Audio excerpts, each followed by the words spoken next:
Nachádzam sa v plynovej komore, kde ľudia boli masovo vraždení.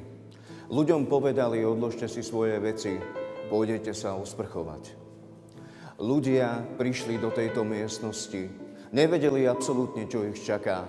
Takto sa pozreli hore a čakali, že pôjde voda. Miesto vody prišiel cyklón B, ktorý za 20 minút všetkých usmrtil. Nech im svieti svetlo večné. Amen.